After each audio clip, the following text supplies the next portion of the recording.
My sister and I are very close. And she was one of these people that called me up one day and said, can you manifest a partner for me? And I said, well, if I knew how to manifest a partner, I would manifest one for myself. So I said, look, we'll manifest together. And we wrote out. You create your own reality. Well, that's interesting because we have very entangled energy and we call each other twinsies. We're not twins, but things seem to happen at the same time for the both of us that are very similar. And so I was in Dallas in May for my 40th birthday on Cinco de Mayo, and my sister came to visit me from Oregon. And my dad was a fireman, and she met a fireman that night. And now she's moving to Dallas, they're getting married and having babies. And I'm like, did the universe get confused with my manifestation because we're so connected? And then when she... Really? No, really. Because, no, really. Really? Because then fast forward, she comes to Dallas, and she was visiting, I guess, like 2 weeks ago. And we were at the American Airlines Center in a suite that I manifested for free, a $20,000 suite that just was given to me. And she's like, here, you're doing it again. People just hand you these wonderful things. And so she said, now I'm going to manifest a man for you. You need to think about a man who's going to say, when are you free for dinner? I want to take you out. It has to be mature and appropriate and healthy. And so what do you think happens? A man comes into the suite and he says to me, I'd like to take you to dinner. Let me know when you're free. And those are my sister's words. Like, I didn't even ask for that to happen. So I'm interested to know if you can sort of co-create with someone else and do this dance along the way, or did she speak the words that I was, like, my internal compass was focused on? Well, some of all of that. And of course, we're having fun with you when we say you create your own reality, but you really do. No one else can offer a vibration for you. Others certainly can influence your vibration, but it is not a good idea to put your creation in the hands of someone else or to take the responsibility of being the creator of someone else. Certainly, it's fun to co-create together. You see, we've been saying for a while that one who is in the receptive mode, when you're tuned in, tapped in, turned on, you have so much more leverage. This creative energy, which is available to all when you're wide open and it's flowing through you, especially when you know it is, especially when you expect it to, then you don't get in the way. You don't introduce resistance into it. So there's a case to be made that you could believe in anyone. Someone could convince you that they had the ability to create for you. And if you really believed that they had the ability to create for you, then you would use that as your reason to expect more on your own behalf. It's all about your response to everything. You see what we're getting at? The reason that we are playful and teasing about things like this is because we think it is so important to accept your own ability to create your own reality. And what so many people do with one another is they are replacing their connection with their inner being with other people, which is not a stable connection. Most people are looking for approval from other humans who are around them. They're looking for validation or appreciation from them. And in the process, they wean themselves away from where their true source of power is and their true source of clarity is, and they accept a substitute that is far inferior to that. And then they think that's a good idea because it seems productive in some ways or fun in some ways. And we're just a little stubborn about not really encouraging that. Of course, you do not create someone else's reality. But there is also something to say about the power of focus. And that's the other reason that we were teasing with you a little bit, because we never talk about the power of no because there isn't one. If you've been listening to us for a while, you don't hear us guiding you toward or away from anything. What we want to do is help you to understand how the system works and to be consciously aware of what you're asking for and line up with what you're asking for and then notice it as it is in the process of becoming. That's how you discover your true empowerment. But we are not those who say no to anything. And as sure as we said, no more conversation about death, the very next person who came to the chair demonstrated the very point that there is no such thing as no. All it does is activate something and add momentum to it and take it further, you see. Well, that's what goes on when you're playing with other friends. You add momentum to one another. Every thought that has ever been thought still exists. And when you focus on a thought and activate it within yourself, it's logical that law of attraction would bring to you, and this is what you were asking, bring to you others who are similar in the vibration that you're offering. And so that's why co-creating is such a fun thing. We just don't want you ever to give anyone the impression that you have power over their experience, or let anyone else give you the impression that they have power over your experience, because everything that you've been asking for is on its way to you. And it really is what influences are causing you to relax and allow. Did you follow that? We're going to say it again because we really want you to hear it. Everything that everyone wants is on the way to them. To the degree that they are allowing it, they are seeing evidence, momentum, and results. So the factor that you all have conscious control over is the allowing factor, the believing factor. And that's what you do for one another through the clarity of your own example or through the encouragement that you give one another. You help to sometimes improve someone's expectation about something. Focus upon the subject is what attracts it. Consider the concept. Just think about thoughts being in the air, like the radio signals are in the air. And then think about what you may be tuning your thoughts to. And then watch how the universe will deliver to you evidence of the thoughts that are active within you. It's a really good process to help you to feel the power of your own focus. Last weekend, we held a gathering similar to this. And at dinner the night before, Esther was visiting with all of her wonderful staff who moves around with her. There were a lot of them at 2 tables, and they had a lot of conversations going. And it wasn't easy to even know everything that was going on. It was a very loud room with lots of reverberation. And so Esther was focusing and listening and focusing and listening.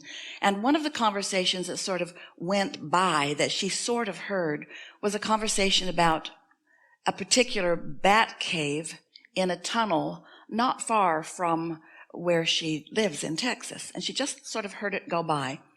She didn't acknowledge any interest in it whatsoever. She wasn't even trying to figure out where it was. She didn't think about it before or after. She only heard about it. But the next day, a friend asked her if she'd like to just go for a ride. And suddenly she's sitting in that parking lot with that sign of that bat cave. And she thought, you were nowhere near this conversation. Nobody talked to you about this. How did we end up at the bat cave? And we say, thoughts and bats are in the air.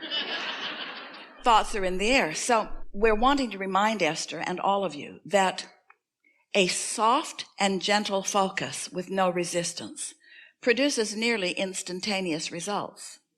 A soft and gentle focus. We really want you to hear this. It's not the softness or the gentleness of the focus that gives you nearly instant manifestation. It's the absence of resistance. It's the absence of resistance. It's the absence of contradictory thought. You following? The reason that we are saying to you soft and gentle focus is because those things you really care about, you have ground them into the ground. And in the process, you've thought about them so much that you've introduced a lot of resistance to the process. So your introduction of resistance is the problem, which you usually don't do if it's soft and gentle focus. Now, it's way more fun to have strong, deliberate focus with no resistance, because then you've got all kinds of evidence and all kinds of momentum and all kinds of things showing up. So it's easier for you to think about a relationship relative to someone else than it is about yourself. And same for your friend. In other words, that's the reason that some of that crossover stuff is happening. And in your playfulness about it, we really do not believe. In fact, we know for sure that you don't believe that somebody else is creating in your reality. We don't think that that was a question that you were really asking at all. We think that the question that you were asking is, why does it appear to be that way? It isn't anything that I know to be. It isn't anything that I believe to be. And we want you to feel it's because there was a softer and a more gentle focus upon something that is important to you. And in the process of that, you lowered your resistance. And in the lowering of resistance, something that you want is flowing into your experience. These things that you want would be consistently giving you evidence in your experience if you were not consistently thinking about them in a way that will not let them in. And why do you consistently think about what you want in a way that doesn't let them in? Because you are so enamored with the reality of what is. What is contradicts what is becoming. If what is doesn't contain what you're asking for, your attention to what is a contradiction to what you want much of the time. When you start getting movement, it's because for some reason resistance is lower. When you stop getting movement, it's because for some reason resistance is higher. You've just got to pay attention to what you're thinking about, to how you're feeling, you see. And we're trying to get you to let yourself across the board have a big advantage by saying to you, what is old news. And if you could stop making so much reference to what is and to how it's been and to how long it's been there and to those things, then you would stop your conversations about resistance. In short, what we're really saying to you is you are offering a lot of conversation that is resistant in nature and you don't even know you're doing it. But you know how to know you're doing it? If what you want isn't coming. If you're not getting movement on something, it always means the same thing. You've got resistant conversation going on, and when you cut that out, you'll get movement. So anytime that you can be more playful. Esther was talking to someone the other day who was struggling with finances. And Esther talked about a game that we offered that's called the Columnar pad. It's in the back of the Ask and It Is Given book. And it's a process where you just make a list of everything that you owe month by month, with the largest payment being on the far left column and the smallest payment being on the far right column. And as you get it all laid out where you can see it, where you're acknowledging it, and then you make a statement to yourself. I keep my word to all of my responsibilities, all my creditors. And in some cases, I do twice as much as I'm expected to do. So then that smallest payment over there, $12 or whatever it is, pay it twice this month. And feel the relief of having said you would do something and doing it. And then watch, and you will see it, that, and here's the key word, because you have turned finances into a game instead of a responsibility, your energy will shift.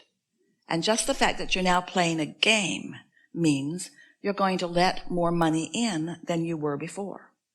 And when the money comes, you're going to whittle away those columns until you have less going out. And what you will notice is more money will begin to come. It will come from places that you didn't even know it was stuck in your vibrational craw. More will begin to come. All kinds of money things will begin loosening up. Things like you were describing. Gifts will be given to you. Advantages will be given to you. Debts will be forgiven.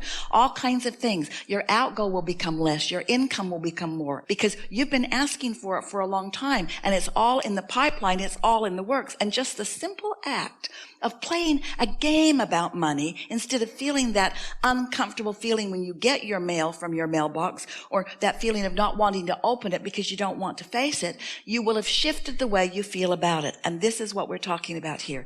Anything that causes you to shift the way you feel about what is happening in your present life experience will allow your present life experience to morph into more of what you have been asking for.